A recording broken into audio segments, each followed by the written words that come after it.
conclude by showing you some research which is about to make its way to India if it hasn't already reached here.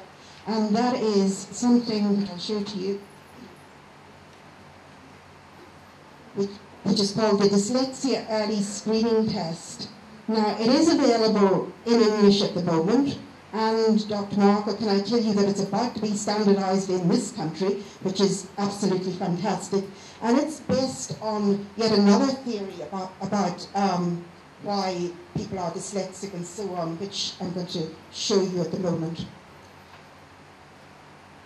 Okay, this is the work of people who were working at Hull University in England. And while we've said that most people believe that the core deficit in dyslexia is a phonological deficit, let's just look at what else we know about our dyslexics. These difficulties that they have in reading, writing and spelling, they're all related to language. They all involve a visual component. They all involve some form of rapid processing. Remember what I said about the corpus callosum and the narrow channel getting a bit clogged up if there's too much information coming backwards and forwards. But let's just look at something else. None of these things are actually genetically in our makeup when we are born. We may have a propensity to spoken language, but we don't have any hard wiring which prepares us for learning how to read and so on. And the other interesting thing is that with our dyslexics, at least, they take many, many hours to master. Dyslexics take far longer to learn things than non-dyslexics do. So one of the things that the research showed with these people working at Hull University was that something that distinguished dyslexics from their non-dyslexic peers was that even if they could balance just as well, and here what we're looking at, the white bar are the controls and the yellow ones are the dyslexics. When they had to balance, they were both about the same. There was no significant difference. But when they had to balance and count at the same time, then we had a very straightforward way of saying who was dyslexic and who wasn't dyslexic. And what we're looking at here is an activity which becomes automatic as we learn how to balance. But what our dyslexics were showing was their automaticity was not as automatic, if you like, when they were being distracted by doing something else as well. And that's a large part of the framework underlying the research done by Nicholson and Fawcett, and which shows up in a couple of the items in the dyslexia screening test. So under optimal conditions, dyslexic children can balance as well as controls. The controls balanced automatically. The dyslexic children did not balance automatically, and that was demonstrated when they were asked to do something else as well. The line of the slide here is what Nicholson and Fawcett are saying is it isn't necessarily just in the language processing part of the brain we've got a problem. We've got a problem in the part of the brain that grants automaticity to whatever we do, and that part of the brain is our cerebellum. Okay? And here the bit that is outlined in black is the cerebellum. Just to show you a couple of things about it. The cerebellum is probably a part of your brain that you don't think of too much because it's looking after lots of things for you and doing things on automatic pilot. So that releases the thinking part of your brain for other things. So for instance, it is not until I draw attention to how well your feet are balanced on the ground at the moment that you might even think about that because your cerebellum is doing it for you.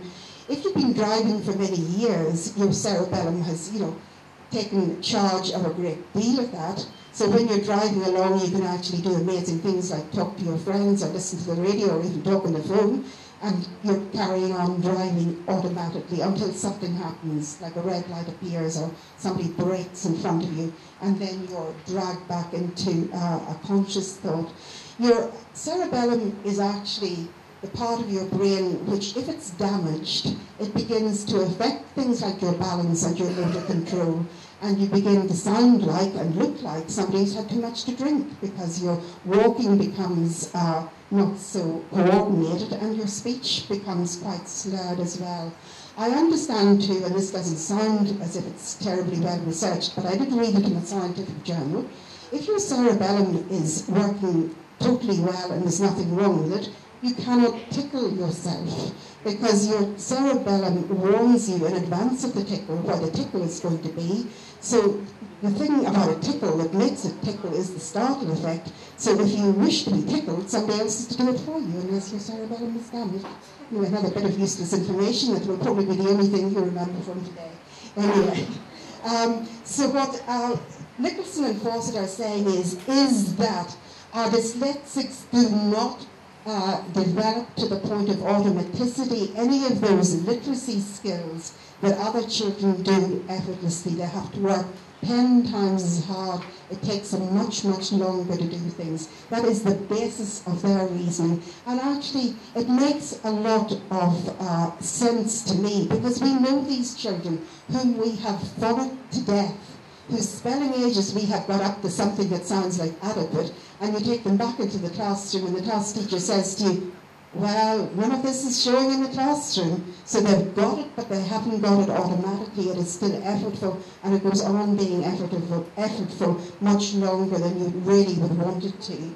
So summing up the research findings on the early screening and looking at the early indicators of dyslexia, here we have activities where dyslexics do get distinguished from non-dyslexics. That's in their phonological skill, how well they are able to discriminate between words that rhyme with each other and that don't rhyme with each other.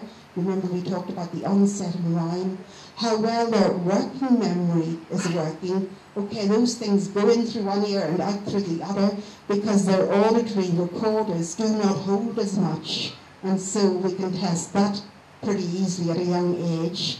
The cerebellum talk that we were going on through involves something to do with balance, which I'll show you in just a moment.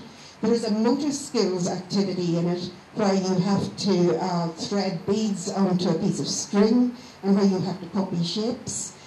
Speed of processing, which we've talked about, is tested through rapid nailing. Okay, so how quickly they can do that. And there are various early literacy letter names that they have to do. So